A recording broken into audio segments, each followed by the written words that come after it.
Again we are here, and today we will discuss the Battle of Plassey. In the previous video we saw the political situation before Battle of Plassey. Now we will go into Battle of Plassey. It happened in 1757. We will study it in two parts. Firstly, causes, and second thing is consequences. As I told you, this is the course of mains, so we will discuss only those things on which questions may come in future. So let me change the pen. Okay, so firstly we will see what were the causes. So we will discuss under these subheadings, like what were the political causes of Battle of Plassey. So there were two causes. Firstly, external. So what were the external causes? If I talk about external causes, there were a lot of European companies there in Bengal, like British, they were in Kolkata, like French, they were in Chandannagar, like Dutch, they were also there in Bengal. So these were the external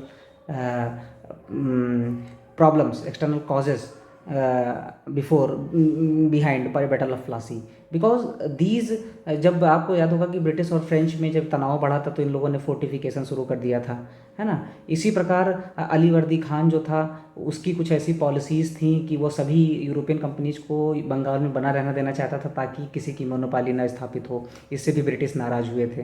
तो these were the external causes. If I talk about internal causes, तो जब सिराजुद्दौला शासन में बैठा तो जो nobility थी, as I told you in the political section before battle of Plassey, I told you कि जो नोबिलिटी थी उनमें दो लोग इंपॉर्टेंट थे, घसीटी बेगम और मीर जाफ़र. ये दोनों नहीं चाहते थे कि सिराजुद्दौला गद्दी पर बैठें. तो this was the internal cause. ये जो political internal cause of the battle of Plassey, क्योंकि नोबिलिटी नहीं चाहते थे. बाद में फिर यही मीर जाफ़र जाकर रॉबर्ट क्लाइव से मिलता है और वह बैटल ऑफ प्लासी में सिराजुद्दौला को बिट्रे करता है. ठीक है, नेक्स्ट हम जाते हैं सोशल कॉजेज़ पर. What were the social causes of battle of Plassey? So there were two causes. First cause was their Pindaris and Maratha raids. As I told you before, जो मुर्शिद कुली खां था, अलीवर्दी खां था, they made some agreement with Marathas, and because of that Marathas were not raiding their areas and the Pindaris were also in control. So the public was khush because security was ensured by these kings. But when Sirajuddaulah came to power, this thing started again and it gone high. So it went high. Because of that the people of the kingdom were very distressed with the king. So आप समझ सकते हैं कि जब लोग नाराज़ हो जाते हैं तो वो सत्ता का समर्थन नहीं करेंगे. तो ये भी बैटल ऑफ प्लासी का एक सोशल कारण रहा. और इसी वजह से जो है, जो नेटिव ट्रेडर्स रहे, एंड अब चूँकि इन लोगों से लड़ने की कोशिश तो सरकार को अपने स्तर पर ही करती है, तो खर्च भी सरकार का बढ़ता है. तो ट्रेडर्स से और पीजेंट्स से, इन बोथ से खूब ज़्यादा पैसा वसूला जाएगा. ठीक है ना. पैसा वसूलने के साथ साथ क्या कहते हैं कि जो है इन लोगों की रेट्स लेकिन तब भी जारी रहेंगी. तो एक कन्फ्लिक्ट की स्थिति रहेगी जो कि ना ट्रेडर के लिए अच्छी है ना पीजेंट के लिए अच्छी है. तो सोसाइटी में लोग बंगाल नवाबी या बंगाल निजामत सरकार के साथ खुश नहीं थे. Now we will see the economic causes of battle of Plassey. What were the economic causes of battle of Plassey? Economic causes की अगर हम बात करें तो जो सबसे पहले हम बात कर लेते हैं बैंकर्स की. जो बैंकर्स थे बंगाल के, they were not happy with the king. Why? With the nawab. Why? Because the nawab was not able to pay his dues, the kingdom's dues. He was not able to pay. Because of that they were angry and they helped British because of that. तो इसमें से सबसे प्रमुख नाम जो आता है जगत सेठ. आप एक एग्जाम्पल लिख सकते हैं when you are writing the mains answer. Second thing, so what was the economic cause of Battle of Plassey? The corruption by British officials or you can say Farman of 1717. Farman of 1717. It is written as 1717. So what happened that जब फरमान में ये घोषणा की गई थी कि आप British सरकार को आप मुगल सरकार को 3,000 रुपये दीजिए और आप थ्रू आउट ट्रेड कीजिए बंगाल में. So what happened that Britishers started doing trade in their personal capacity. EIC की तरफ से तो ही करते थे, ही पर्सनल कैपेसिटी से करते थे. तो that was ruining the Indian traders. This situation was there. They were not paying taxes. Sirajuddaulah इस बात को एक्सेप्ट करने वाला था या इस बात पर जोर देने वाला था कि इन लोगों से और टैक्सेस वसूल किए जाने चाहिए और ये फरमानी सिस्टम ख़त्म किया ना जाना चाहिए. So this was the economic cause. Another thing is that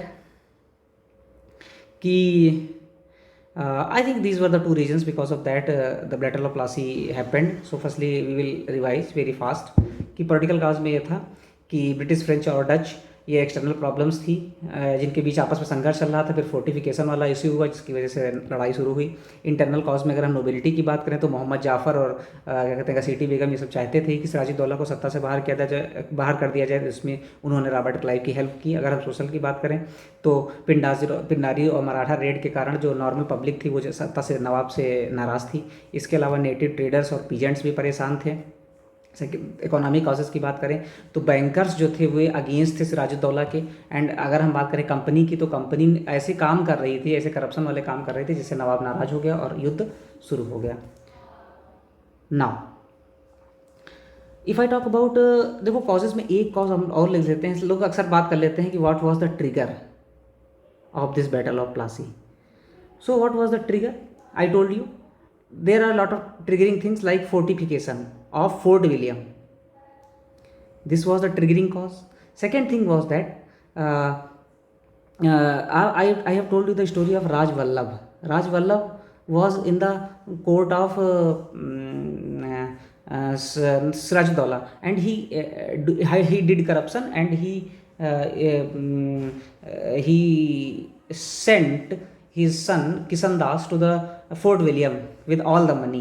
When the Sirajuddaulah requested British to return Kishan Das so that he can punish him, but British denied. So this also made Sirajuddaulah angry. So this thing was happening. And third thing you can say Dastak issue that was always there. So these were the triggering causes. I have told you everything in the previous video where we were talking about political situation. Now we will see the consequences of Battle of Plassey. Firstly, we will see political consequences. So the political consequences were there that the Nawab was changed. Sirajuddaulah lost in this battle, I told you. So the new Nawab was Mir Jafar. तो Mir Jafar when he came to the power, अब आप समझ सकते हैं कि British ने इसको गद्दी पर बैठाया है तो ब्रिटिश के हाथ में कहीं ना कहीं एक इनडायरेक्ट सत्ता चली जाती है. तो जो ब्रिटिश ईस्ट इंडिया कंपनी थी अब वो एक की स्टेक होल्डर हो गई थी ब्रिटिश प्रशासन में. इसके अलावा अगर हम बात करें तो मीर जाफ़र बैठता कहाँ था? मुर्शिदाबाद में. तो जब मुर्शिदाबाद में बैठेगा तो मुर्शिदाबाद की पावर में कमी आएगी और कोलकाता में था फोर्ट विलियम. अब वहाँ से चीज़ें डिसाइड होने लगी तो कोलकाता की पावर में इंक्रीज आएगी. इसके अलावा अगर हम बात करें तो जो अब एक चीज़ तुमने ये देखी होगी कि जो अदर पावर्स थी like the main power which was challenging the British in Bengal was French.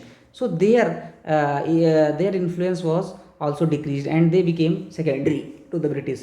Okay, now we will see the economic consequences. If I talk about economic consequences, देखिए क्या हुआ कि जब युद्ध समाप्त हुआ तो रॉबर्ट क्लाइव ने वार रेम्यूनरेशन के रूप में निजामत सरकार से 2.7 मिलियन पाउंड मांगे. एक तो ऐसे ही युद्ध में बंगाल का बहुत ज़्यादा खर्च हो चुका था, बैंकर्स नाराज़ थे, दे वर नॉट एबल टू पे देयर ड्यूज़. मतलब जो नवाब था वो अपने कर्ज चुकाने में सक्षम नहीं था और उससे 2.7 मिलियन पाउंड की डिमांड कर ली जाए. तो आप समझ सकते हैं कि बंगाल की सिचुएशन क्या हो गई. इकोनॉमिकली बंगाल एकदम बैंकरप्ट हो चुका था, बंगाली शासन एकदम बैंकरप्ट हो चुका था. इसके अलावा अगर हम बात करें तो करप्शन बाय ब्रिटिश ऑफिशियल्स ये और बढ़ जाएगा. ट्रेड में जो आप करप्शन देखने को मिलेंगे ये और बढ़ जाएगा. अब एक और बात होगी कि जो ये फरमान था 1717 का जिसकी वजह से ब्रिटिश थ्रू आउट बंगाल में फ्री ट्रेड कर रहे थे, बहुत कम टैक्स पे करते थे जबकि Indians were paying a lot of taxes. So वो अब फरमान जो है ये कंटिन्यू रहेगा. अब इस पर सोच विचार करने की कोई ज़रूरत नहीं क्योंकि नवाब इनके तरफ है. इसके अलावा अगर हम बात करें तो ब्रिटिशर्स को कलकत्ता मिल जाएगा, कलकत्ता तो उनके पास था ही, कलकत्ता और कोस्ट के बीच जो लैंड था इस पर ब्रिटिश का कब्जा हो गया. This thing is very important because Calcutta is not on the bank of on the coast of bay of Bengal. So अब उनको कलकत्ता और कोस्ट के बीच की जगह मिल गई, तो अब now they can trade more easily, है ना. They can take raw materials from India to British. And second thing, 24 Pargana, this land they also got. You can see that this caused loss. This caused loss to Nawab, and this was in the favor of British, है ना. So ये economic consequence था. So you will find that as Britishers won, so everything would be in the favor of British and everything would be against the Nawab. Now we will see the social consequences. What happened that as Britishers were demanding a lot of money from the Nawab, you will find that taxes would increase, and when the taxes would increase, peasants and traders, ये समाज का, ये हम समाज की ही बात कर रहे हैं, पीजेंट ऑर्डर, इसको इकोनॉमिक में ना मान, क्योंकि जितने लोग थे वो यही तो थे. तो जब टैक्सेस बढ़ेगा तो इनका डिस्ट्रेस बढ़ेगा, ठीक है ना. इसके अलावा जो निजामत सरकार होगी वो इनफेक्टिव हो जाएगी. क्यों? उसके पास पैसा है नहीं. आर्मी कैसे मेंटेन करेगी, प्रशासन कैसे मेंटेन करेगी, अगर कुछ ज़रूरत है तो कैसे लोगों पर पैसे खर्च करेगी. That money was not there with them. And Maratha raids continued, Maratha raids बढ़ गई बहुत ज़्यादा, तो इसकी वजह से भी सोशल डिसहार्मोनी पैदा हुई. So this were the causes, this were the consequences of battle of Plassey. तो एक बार हम जल्दी से देख लेते हैं कि पॉलिटिकल क्लासेस में पहला ये है कॉन्सिक्वेंस कि मीर जाफर शासन बन गया था. ब्रिटिश ईस्ट इंडिया कंपनी की स्टेक होल्डर बन गई थी. जो मुर्शिदाबाद था उसकी जो सब पावर थी उसमें कमी आई थी. कोलकाता से डिसीजन मेकिंग हो रही थी. फ्रेंच सेकेंडरी पावर बन गए थे. वॉर रेम्यूनरेशन के रूप में बहुत सारा पैसा मांगा गया था. करप्शन शुरू कर दिया था ब्रिटिश ऑफिशियल्स ने. फरमान ऑफ 1717 ये रीअफर्म हो गया था. इसके अलावा कलकत्ता से कोस्ट के बीच ब्रिटिश को ज़मीन मिल गई थी और 24 परगना की जमींदारी उसको मिल गई थी.